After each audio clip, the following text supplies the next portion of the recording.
ആധുനിക കവിത്രയങ്ങളിൽ ഒരാളാണ് മഹാകവി വള്ളത്തോൾ ശ്രീനാരായണ മേനോൻ. വള്ളത്തോളിൻ്റെ ജാതകം തിരുത്തി എന്ന കവിതയാണ് ഇവിടെ ആലപിക്കുന്നത്. എന്തു പറഞ്ഞിട്ടും പിന്തിരിഞ്ഞു നോക്കാതെ ഗമിക്കുകയാണ് ഉമർ.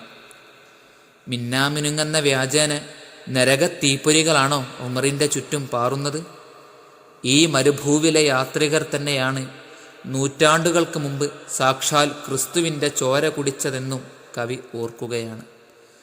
മുന്നോട്ടു പോകുന്ന ഉമർ പക്ഷേ അർദ്ധരാത്രിയുടെ സുഖമുള്ള നിശബ്ദതയിൽ ഒരു പാരായണം കേൾക്കുകയാണ്, സുന്ദരമായ ഒരു ഗാനം പോലെ.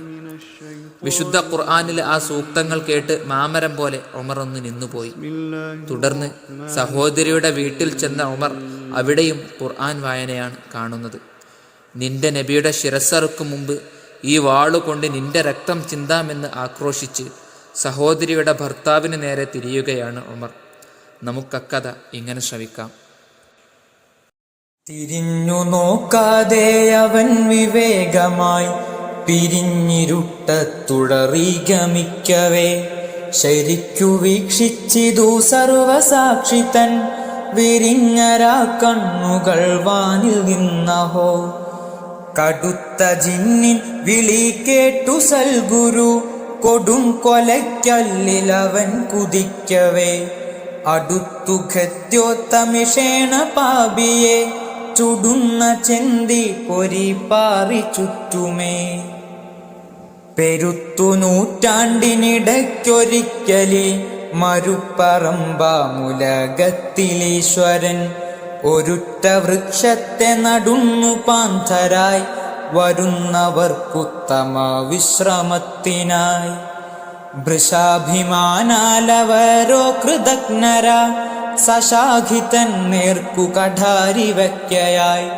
നിഷാദമയ്യോ തവാ തൃഷ്ണ ക്രിസ്തുവിൻ പ്രശാന്ത രക്തത്തെ നുകർന്ന ലോകമേ.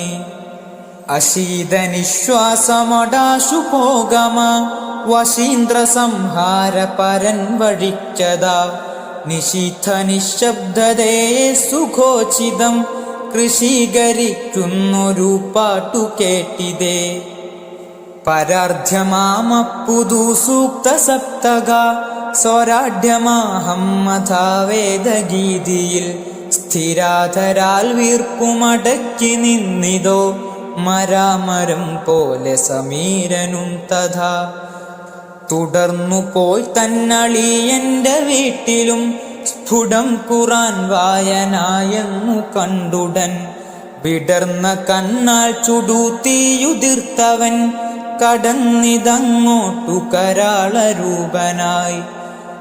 പരുത്ത വാളോങ്ങിയ മാഭനാമുമാർ വരുന്ന ദീക്ഷിച്ചതാ തൻ്റെ ജീവനെ. ഇരുട്ടിലെങ്ങാനും ഒളിച്ചു വയ്ക്കുവാൻ തെരുന്നനെ പാഞ്ഞു മറഞ്ഞു ഗായകൻ.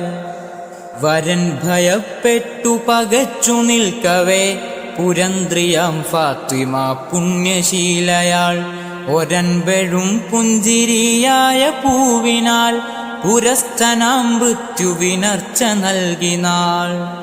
വളം മനോജന്നരുളുന്ന യൗവന പുളപ്പിലും ശാന്തത പൂണ്ട തമ്മുഖം മിളച്ച രോമാഞ്ചക പോലെ പാളിയായി വിളങ്ങി വേദശ്രവണോത്ഥ ഭക്തിയാൽ. പരം പവിത്രം തവ ദീർഘദർശിതൻ ശിരസ്സു കൊയ്യുന്നതീനുള്ള വാളിത. അരയ്ക്ക മുൽപ്പാടിതു നിന്റെ ശോണിത്തോൽ കരത്തിൽ മുക്കിക്കഴുകുന്നതുണ്ടു ഞാൻ. ഗർജിച്ച് സഹോദരി ഭർത്താവിന് നേരെ വാളോങ്ങിയ ഉമറിനെ പക്ഷേ സഹോദരി ഫാത്തിമ തടുത്തു. മുറിപ്പെട്ട് അവരിൽ നിന്നും ചുവന്ന രക്തമൊഴുകിയെങ്കിലും ഒരു ഭാവഭേദവും ഉണ്ടായില്ല. അതു കണ്ട ഉമർ തളർന്നുപോയി. അവിടുത്തെ ഭാവം മാറി. ഈ പ്രകൃതി മാറ്റത്തിൽ സമീപത്തെ വിളക്ക് പോലും ആനന്ദത്താൽ കത്തിനിന്നു. അങ്ങനെ വിപരീത ബുദ്ധി മാറ്റിവെച്ച് മുഹമ്മദീയ സന്ദേശത്തിനെതിരായിരിക്കുമെന്ന ആ ജാതകം ഉമർ തിരുത്തി. ആ ഭവാനത്രേ രണ്ടാം ഖലീഫയായി മാറിയ ഉമർ ബിൻ ഖത്താബ് റളിയല്ലാഹു അൻഹു. കവി തുടരുന്നു. ഇതിൻ വണ്ണം ഗർജിച്ചതിഥി ഗൃഹനേതാവിനെതിരായി പതിപ്പിച്ചാൻ ഖഡ്ഗം പ്രണയിനി തടുത്താളത്തിടയിൽ. അതിൽ പൊൻപൂമയിനഹമുറിപ്പെട്ടു കിലൊഴുകി സതിത്തയ്യിനാത്മേശ്വര നിലയിലും രാഘവിഭവം. ക്ഷീണം മെയ്യും മനസ്സും ഗൃണയുണരുമാർക്കസ്രപാദക്ഷണത്തിൽ കാണപ്പെട്ടില സാധ്വിക്കഴകുടയ മുഖത്തൽപ്പവും ഭാവഭേദം. പ്രാണൻ പോയാലും ഇസ്ലാം മതമിതുവെടിയാനങ്ങളെന്നാൾ മണിപ്പൊൻ വീണക്കൊക്കും സ്വരത്തോടവൾ സഹജനതാ മറ്റൊരാളായി ചമഞ്ഞു. മങ്കപ്പൂൺ പോടുമാ പെണ്ണവനരിയ ഖുറാൻ ഗ്രന്ഥമർത്ഥിച്ചു ഹിംസ. പങ്കം പോക്കാൻ ജലത്താൽ കഴുകിയ കരതാർ കൊണ്ടുമേടിച്ചു ഭക്ത്യ. തങ്കം പോലാം വിളക്കിൻ തിരികൾ നിഭൃതമായി നിന്നു കത്തി. സമീപത്തിങ്കൽ കാൽമുട്ടു കുത്തി പെരുത്തുരു നബിയാം ദേവനെ കൈവണങ്ങി. വിരുദ്ധമതി വിട്ടൊഴിഞ്ഞതു ദിനം മുതൽ കാസ്തയാ ഗുരുത്തലവന ബിഭിച്ചനാല ശിഷ്യനായാനയാൾ. പെരുത്തുമൊഴിയന്തിന സതി തെളിഞ്ഞ തൻ ചോരയാൽ തിരുത്തിയെഴുതീക്ഷണാൽ സഹഭവന്റെ മുൻജാതകം. തിരുത്തിയെഴുതീക്ഷണാൽ സഹഭവന്റെ മുൻജാതകം.